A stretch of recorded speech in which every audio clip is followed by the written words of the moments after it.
Every now and then I get a very special email, message, or note from one of the listeners of Keep the Change, and I like to share those with the audience. Now, this one hit me right between the eyes as it was a very, very interesting story and something that I think a lot of you will find inspiration from. So I'll get straight into it for you and see you on the other side.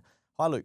Thank you for your work and for Mikey too. You've played a huge part of my success to date from Keep the Change. Here is my story, also acknowledging the part that Keep the Change has played. March 2018, 7 years ago, I dropped my children, 4 and 5 years old at the time, to kindy and school and went off to my full-time job. That day, my children and I never went home. We had the clothes on our backs and $70 cash to my name, and we went into hiding from my meth addict, abusive husband. This is going to be deep, isn't it? I was 26 years old, had been married nearly 17 months together with my husband for just over 9 years. Because we were in hiding, I didn't want to use my FBOS card in case he tracked me through our joint account. We had a business together, 2 brand new 2017 cars, mine a Captiva, his a nice van, on loan through the business. I'll remove some of the details, even though I've given a few there, but I did check with them before reading this out as well. We had a boat, bikes, and a beautiful $70K savings account building up to purchase our first home. In the 5 months prior to us leaving, he had smoked away our savings in drug deals, and in the months following us leaving, he had racked up another $100,000 of debt through the business. Over the following year after leaving, banks and debt sharks came after me for the loans as he wasn't paying anything, and my name was on our joint accounts. Now there's a lesson there, isn't there? Which I couldn't get my name off of unless he signed something at the bank to say that I could. All whilst fighting these money sharks, I was working full-time, raising my children. By this time, my daughter had begun school and my son was now old enough to comprehend that we are not going home. Plus, my own mental health had taken a huge crash. Late 2018, I was on depression meds and in counselling weekly on the mend from a breakdown. Fast forward to late 2019, things started to have some routine and calm back. The husband had gone through rehab again for the second time, as this latest was a relapse after being clean for 10 years. Shows us obviously how dangerous the drug meth obviously is, and something that was drilled into me when I was at high school to be very, very careful with this. The debt people had got off my case. Kids were seeing their dad frequently and life was settling. Then, of course, COVID. I guess like another reminder for us that life is never standing still and it's never easy and it's never smooth. You know, there are always ups and downs. And these are some serious ups and downs. Probably give us some perspective of some of the things that we're individually going through. As a, whatever their job is, already taking time off to go to counselling weekly and mental health check-ins with the GP fortnightly, I was a liability and I was made redundant in mid-2020. So I did a complete career change. I'm now insert their new job, and they've been there for 5 years in June. Life was pretty good, but financially it was paycheck to paycheck and overdrafts, maxed out credit cards, maxed out finance card, personal loan repayments, car debt, and really struggling to make ends meet, renting on my own with 2 dependents with no support. 2020, I started dating again. 2022, that didn't work out, so back on our own, the kids and I went. 2020, just shout out to all the mothers and solo mothers out there. It must be so hard to try and build a life for yourself and your children, given how much you would love them, and have to juggle all of, kids don't understand this stuff, do they? And, my parents separated when I was younger. Fortunately, I had father figures in my life, including my dad and my stepdad. But some of the things that, we don't understand what's happening at that age to now what we do as we get older and start to see it play out with some of our friends and, get a taste for the real world. So shout out to all of those mums and solo mums out there that are going through things like this and just hoping that things are going to get better and waiting to catch a break. I'm sure that, a lot of people do have you in their thoughts and have empathy and sympathy for the situation that you're in and probably want to help as well. And the person goes on to say, in 2022, kids' dad began on a downward spiral again and it was affecting them, so I put them into therapy.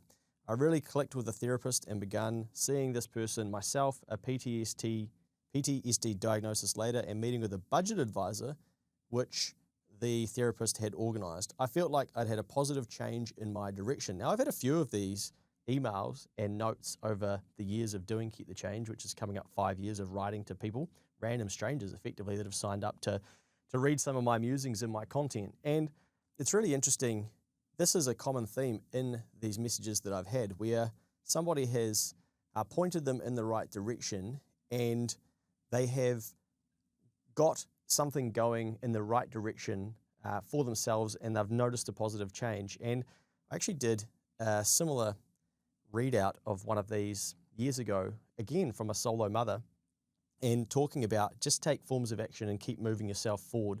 And you can search it up in the podcast back catalogue, and it's really inspiring. I think it's titled something around a message for the solo mothers, or if you just search mother, I think you should be able to find it in the podcast back catalogue on Spotify. After seeing the budget advisor and learning about budget forecasting, I Google searched for a budget spreadsheet and came across Keep the Change. Now, I didn't even know that if people were searching for that they would find Keep the Change. So that's news to me and cool. Absolute game changer. In the last 2 years, Luke, I have cancelled my credit card, which was $2,500, my farmer's finance card, which was $1,000, my overdraft, which was $2,500, my buy now, pay later, which was $1,000, my afterpay, which was $1,000. Now we know that basically 1 in 3 Kiwi that are between the age of 18 to 65 are using buy now, pay later, and 42% of those have more than one buy now, pay later account. Now, I would imagine that a lot of people see buy now, pay later and afterpay as two separate things, but they are basically one of the same. But you can see this person is in a lot of personal, debt, and going to make it hard for themselves to get out of that, and easier to stay living paycheck to paycheck, trying to keep up with all these payments. They only have $25,000 left to go on their $40,000 loans, but have just been approved for a 0 interest loan with Good Shepherd Loans. Now, I spoke to a financial coach today, and I said to them about this example that a lot of people wouldn't even know that there are the likes of Good Shepherd Loans out there and Money Sweet Spot that help with debt consolidation and giving people a chance to break free of the debt cycle. So part of my, job, but goal with Keep the Change is to find these sorts of solutions and put them in front of more everyday people so that they can then go on their journey. I've never said that I can do the work for people, and much like this person, they're doing all the work themselves. But we need to remember when we are struggling that there are actually a lot of people that want to see you succeed, do well, and break the cycle. And there are a lot of solutions, but unless our brain is looking for them, we're probably not going to see them. So I would suggest that you remember that throughout your life when it is tough, that you need to try and get your mind to think, okay, where could my solutions be? They have 3 times their income to what they earned 5 years ago. They currently have $6,500 in savings. Now, some of you are going to be like, "Oh, just pay the debt off with your savings, etc." They don't need. They're on their own journey, and let's let them do their own journey. But I'd imagine they've probably got that stacked so that they can have an emergency fund and deal with things that come up, so that they don't need to go back to the farmer's card, the buy now, pay later, the afterpay, and the credit card. They're even able to take their children to Australia for 2 weeks at the cost of $10,000. Now that's about 15 grand. Before we then pay tax on that, to then have 10 to go and spend. I have a net worth of $86,000. Outstanding. $60,000 in my KiwiSaver. I don't know what their age is, so I can't compare that to the average. But it doesn't, I probably could work their age out. It looks like it's more than what the average is. So again, that's another win. And for a lot of you out there, you're probably looking at your life, comparing it to others, and looking at the things that aren't going well in your life. Look at the things that you do have going for you. This is why I encourage people to do month end and to track your net worth and to think about these things, to put your mind on your money and actually get everything moving in the right direction. And when you start to focus on that, then your attention is going to focus on that too, and look to start improving some of those things like clearing debt and stacking assets. Their credit score is improving and tracking to only go upwards financially from here. I love that final one, because that's how they're viewing the world. And it's partly thanks to you. Now, this is the amazing piece. There are so many people that have helped this person, but themselves, and they actually say this. Plus, thanks to my therapist, my doctor, my employer, but mostly myself. And fuck yeah, congratulations to you and to yourself. That is amazing. Now, all of you, when you're doing good things, you should celebrate them, because your brain likes success and it likes progress. Now, Too often, we're too busy with life to celebrate, and we just go to the next thing because we have incredibly busy lives. But one thing that's really helped me in my life, and I've only learned about this over the last 10 years, is to stop and celebrate the moments that you have in your life, because often they are few and far between, because the world is very good at making it look like we're not having these big moments. So whenever you have wins, I think you should reward yourself, and your brain will thank you for doing that too. In the last 3 years, I was also able to have 8 weeks off work, unpaid post-emergency appendicitis surgery. Unbelievable. And this year, I'm able to do 3 months off unpaid post another surgery later this year. I can afford to put back into my health, which is often what we lose out on when we can't afford things. I was reading today about people who can't afford to go to the doctor, and that then impacting the overall cost, because in the future they're going to have to spend more to fix the issue. So that's huge for them to be able to look after their health. And it should be huge for all of us. It's so important. It's an investment into ourselves, looking after our health. They explain their age and how they've been divorced, and they've got, so from going from, being in a situation that they're in, they tell me the age of their kids, doing life on their own. She says, I'm grateful and so excited to see the opportunities out there for us now. So excited to see the opportunities out there for us now. You've got to turn your brain to the opportunities that are in front of you. Otherwise, this country, the media, and the fucking brutal reality of life will encourage you to look at the things that aren't going well for you. Please, I bang on about it all the time. Try, whatever your situation, try and practice gratitude, and try and do it regularly. I've been telling my brother and his girlfriend about you and your pods in the hope to get them on the right path from early on. Something I wish I had been taught earlier too. Thank you. You are a godsend. Cheers. And their name. Now, I obviously replied and was like, holy, that is a shit of a story. And I would have liked to sit down with them and do a podcast with them, but they're not quite ready or at that stage yet, which is completely understandable. So I thought, well, I would come in and read this, and it might inspire some of you. Now, they then said, sorry, I know it's a heavy story, but they don't need to apologize. This is amazing. This is life. This is what people go through. It's been a journey and a half, and I'm so, so proud of me and my kids. I am too. I seldom sit and reflect on it as a whole, because so much of it has just been survival mode for so long, and parts of the journey are still triggering. But fair enough.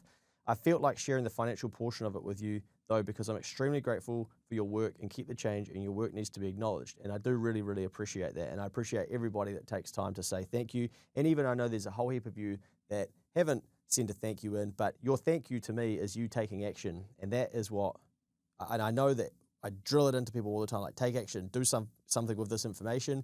You're my people, and that's who I show up for. And I know that you're doing it, because when I am out and about, people stop me and you say things like this. So you don't have to send me an email or whatever. I can feel it by just the conversations that I'm having, that people are taking action. So it's amazing. But remember, it's you guys doing it. I can't do it for you. I've learned so much about financial stuff in the last 7 years from the experience. Like, I will never have a joint account again, and I'll always run my spreadsheet down to the cent.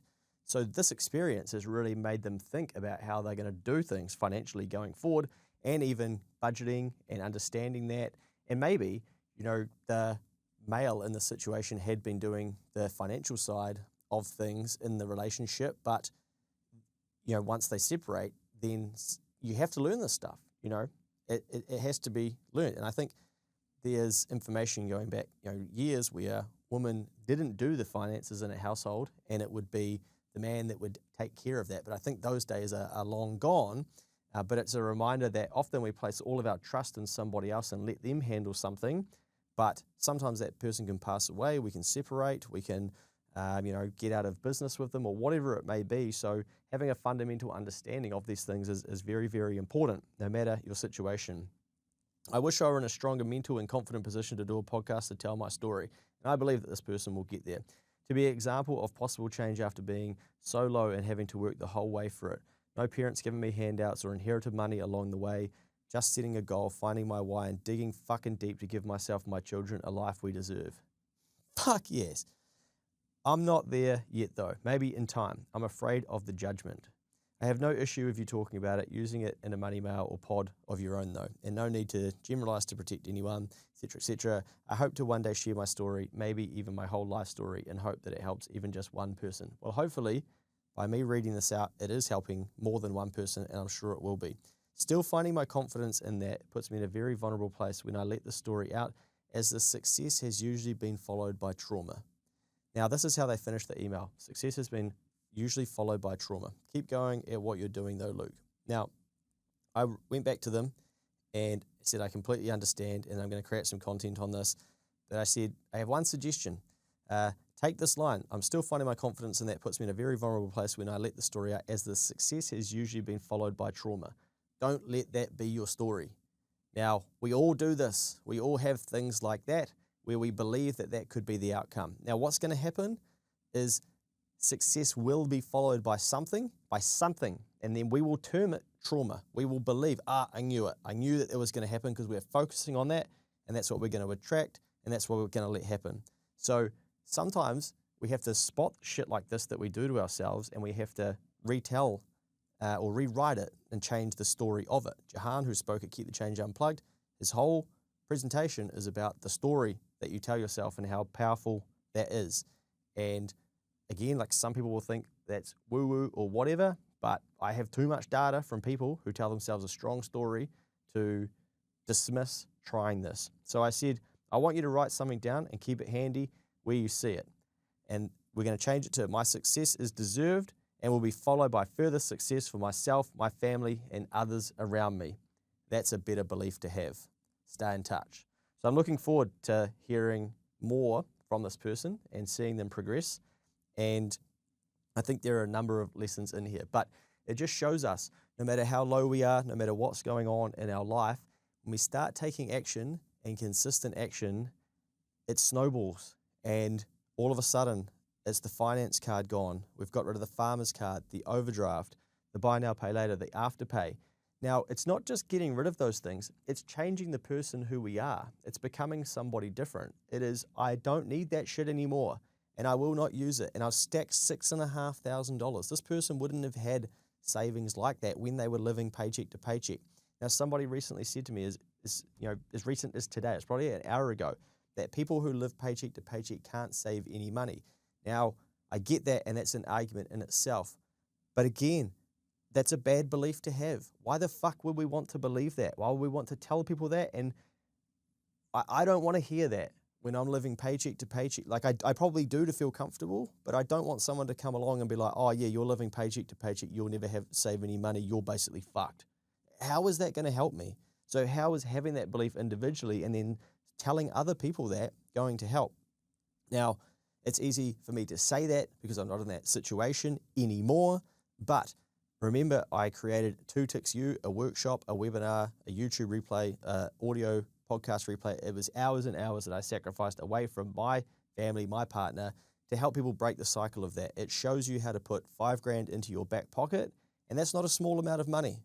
It's probably more than what a lot of people have in their savings account in this country. So if you genuinely believe that you're stuck paycheck to paycheck, you're going to have to want to change the belief and change your habits and change who you are by changing your actions. And before you know it, it will snowball, and you won't even think about how you used to think, oh, when I was paycheck to paycheck, I couldn't save any money. You will realize, oh, the person that I was couldn't save any money. Now the person that I now am can.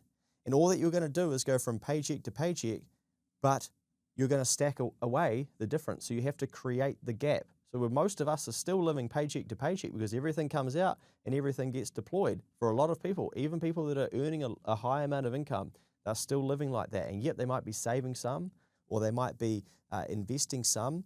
But again, I just want to reinforce, like, be very careful the beliefs that you let be the things that control your life financially. And remember that there are so many stories of other people who have taken action, and that action has snowballed, and they can now be inspiration for more of us. So thank you to this listener for sending this in. This was a great moment of my day, and one of those things that I'll be grateful for today, and I hope that it inspires a number of you.